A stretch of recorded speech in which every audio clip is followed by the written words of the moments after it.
श्रीमते श्रीवराह महादेशिकाय नमः। श्रीमते रंगरामानुज महादेशिकाय नमः। श्रीमते वेदांत रामानुज महादेशिकाय नमः। श्रीमते निगमान्त महादेशिकाय नमः। श्रीमते भगवते भाष्यकाराय महादेशिकाय नमः। श्रीमते भगुडभूषण महादेशिकाय नमः। श्री तरंगमहनंदिनी हेमाब्जनायिका समेत श्री देवनाथ परब्रह्मणे नमः। श्री अलर्मेल मंका नायिका समेत श्री श्रीनिवास परब्रह्मणे नमः। श्रीमान् वेंकटनाथार्य कवितार्किककेसरी वेदांताचार्यवर्यो मे सन्निधत्तां सदाकृति। சீரந்துதோ புலு திருவேங்கடமுடையான் பாரொன்றச் சொன்ன பழமொழியுள் ஓரொன்று தானே யமையாதோ தாரணியில் வாழ்வார்க்கு வானேரப் போமளவும் வாழ்வு. ஸ்ரீமதே நிகமாந்த மகாதேசிகாய நமஹ. தயாதேவியினுடைய அனுகிரகத்தாலே இந்த தயா சதகத்திலே நேற்றைய பர்யந்தம் 106 ஸ்லோகங்கள் நமக்கு பிராப்தம். அந்த ஸ்லோகத்திலே சுவாமி தேசிகனுடைய திருவுள்ளம் என்னன்னு நம்ம வியாக்கியாத்தாக்கள் சொன்ன விஷயம், இந்த தயா சதகத்தை யார் புனப்புனகா பாராயணம் பண்ணுறாளோ, இந்த 100 பாசுரங்களையும் நன்றாக பாராயணமாக செய்பவர்கள்,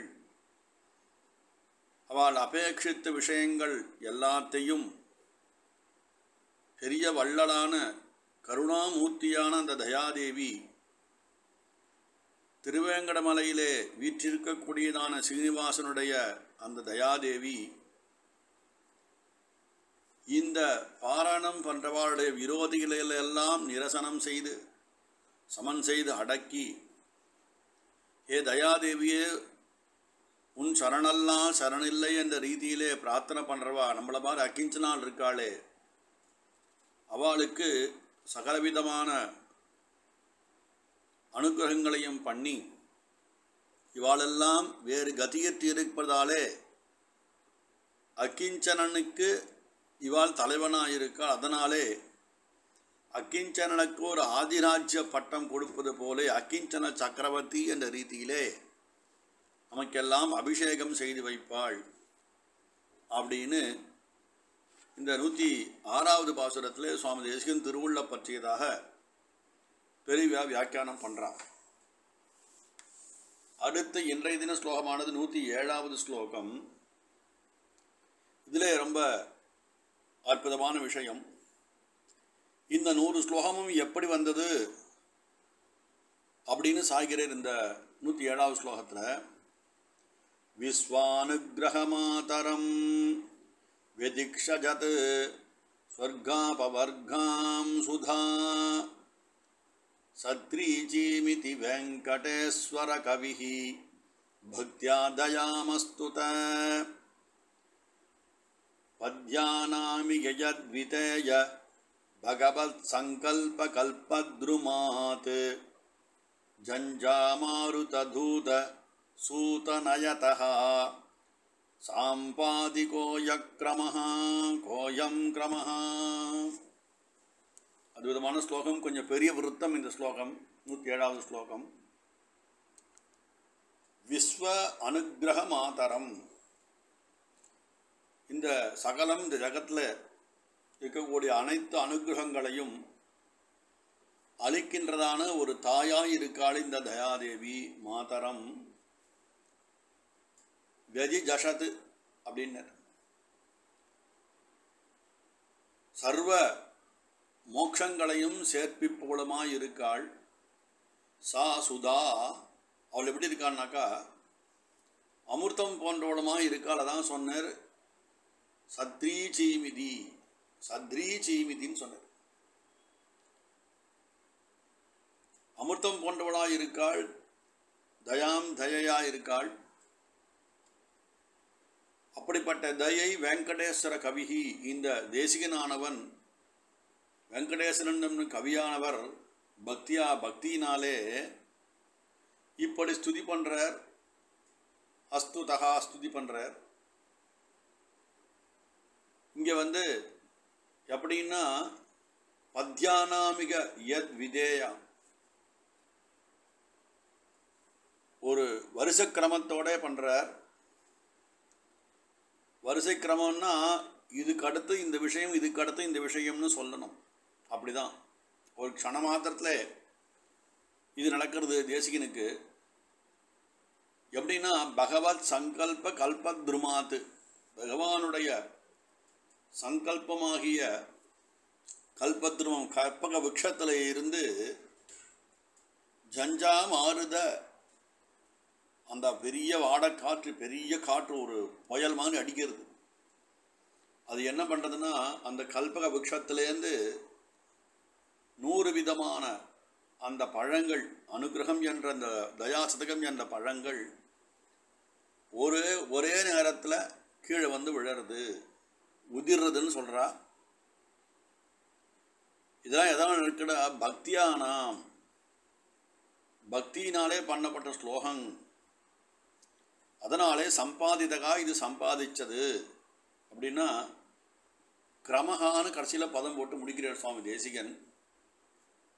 கிரம வரிசையிலே வந்து விழுந்ததுன்னு சொன்னார். இதில் தயை விஷயமான இந்த சதகம் உதாரமான பலன்களை தருதுன்னு சொல்லிட்டு, எந்த பலமும் பகவத் சங்கல்பம்தான், அது இருந்தால் தான் கிடைக்கும்னு நிச்சயம் அது. ஆனால் இங்கே எப்படி வந்து தயாதேவி எல்லாத்தையும் கொடுக்குறா அப்படின்னு சொல்கிற முடியும், வியாக்கியானம் பண்ண முடியும்னு கேட்டுனாக்கா, இந்த பகவத் சங்கல்பம் என்ற கற்பக விருட்சம் கூட தயாதேவிக்கு அதீனமானது, அவளுக்கு உட்பட்டது. தயாதேவி எப்படி நியமிக்கிறாளோ பிரேரணம் பண்ணுறாளோ அதுபடி தான் நடக்கிறது. ஒரே காலத்தில் சமான காலத்தில் 100கணக்கான பலன்களை சேர்க்கக்கூடியதான் இந்த தயாசதகம் என்ற ஸ்துதி இருக்கே. இந்த ஸ்துதியானது என்னுடைய புத்தியிலே, சுவாமி தேசிகனாகிய என்னுடைய புத்தியிலே ஏக காலத்திலே உதித்து அது 100கணக்காக அனுகிரக ரீதியாக கீழே இறங்கி வந்துடுது. எங்கேருந்து வந்ததுன்னா இந்த பகவத் சங்கல்பம் என்கிற கற்பக விக்ஷத்திலேருந்து வருதுன்னு சொல்கிறார்.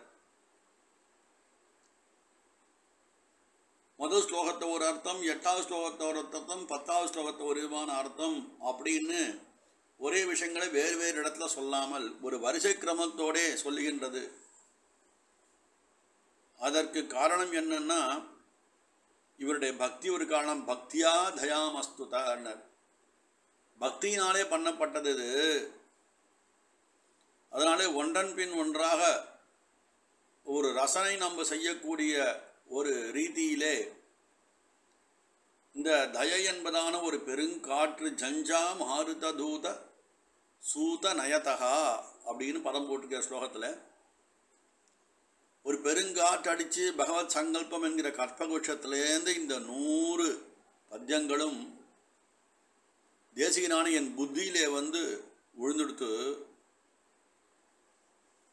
ஒரே காலத்தில் வந்து விழுந்தது சுவாமின்னா அப்படியே மொத்தமாக விழுந்துதா? ஒரு மாம்பழ கூடையில் கொட்டும்போது விழுந்துதான்னா விழும்போதே வரிசை கிரமத்திலே வந்து விழுந்ததுன்ற. வரிசை கிரமமாக முதல்ல ஆச்சாரிய ஸ்துதி பண்ணி தயாதேவியோட அனுகிரகம் வாண்டி தயாதேவினா என்னன்னு சொல்லி சீனிவாசனுக்கு தயாதேவி என்ன இருக்கான்னு சொன்னார். எந்தெந்த அவதாரங்கள்லே தயாதேவி வந்து அனுகிரகம் பண்ணால் எல்லாம் நமக்கு, தயாதேவி இல்லைன்னா எதுவுமே இல்லைன்ற விஷயத்தில் அந்த வரிசை கிரமத்தோடே சொல்லி இந்த கல்பக விருட்சத்துலேருந்து இந்த வேதம் என்னும் ஒரு கல்பக விருட்சம்னு முதல்ல பெரிவா சொல்லியிருக்கா. அதுலேருந்து நமக்கு எப்படிலாம் ஸ்ரீமத் பாகவதம் கிடச்சதோ அதை போல இந்த என்னுடைய நாவிற்கு இந்த தயாசதகம் என்ற 100 ஸ்லோகங்களும் பல ரசங்களாக வந்து அணுகின. அதை வந்து சாதாரணமாக நான் சொல்ல முடியாது. பக்தியா தயாமஸ்துதா, பக்தி மட்டும் என்னுடையது என்று சூசிப்பிக்கிறார். இங்க மீதியெல்லாம் என்னுடைய வாயிலேருந்து இந்த தயாசகத்தை எடுப்பது சீனிவாசனுடைய கடமை. ஒரு அமிர்த தாரையாக இது வந்து விழுந்து பக்தாளுக்கு தயாதேவினுடைய பெருமையை காட்டும்படியாக இருந்தது.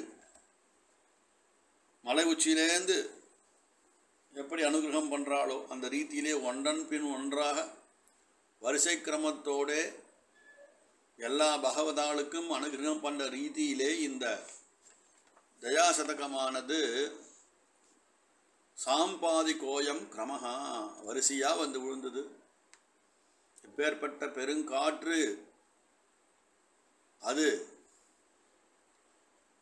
இந்த பெரிய கல்பவருஷமாக மரத்திலேருந்து ஒன்றன் பின் ஒன்றாக விழுந்து இப்படிதான் தயாதேவியை நாம் புரிந்து கொள்ள வேண்டும் என்ற ஒரு வரிசை கிரமத்தை நமக்கு ஏற்படுத்தி கொடுத்து அந்த ரீதியிலே என் புத்தியிலே வந்து விழுந்த விஷயத்தை நான் ஸ்லோகமாக பண்ணேன் சீனிவாசனுடைய பரிபூர்ணமான அனுகிரகத்தினாலே என்று இந்த 107வது ஸ்லோகத்திலே சுவாமி தேசிகன் சாதிச்சு இந்த ஸ்லோகத்தை நிறைவு பண்ணார். நாளைக்கு இறுதியான ஸ்லோகம் நாளைக்கு சேவிக்கலாம். அடியன் கவிதார்க்கிக சிம்ஹாய கல்யாண குணசாலினே ஸ்ரீமதே வெங்கடேசாய வேதாந்த குரவே நமஹ.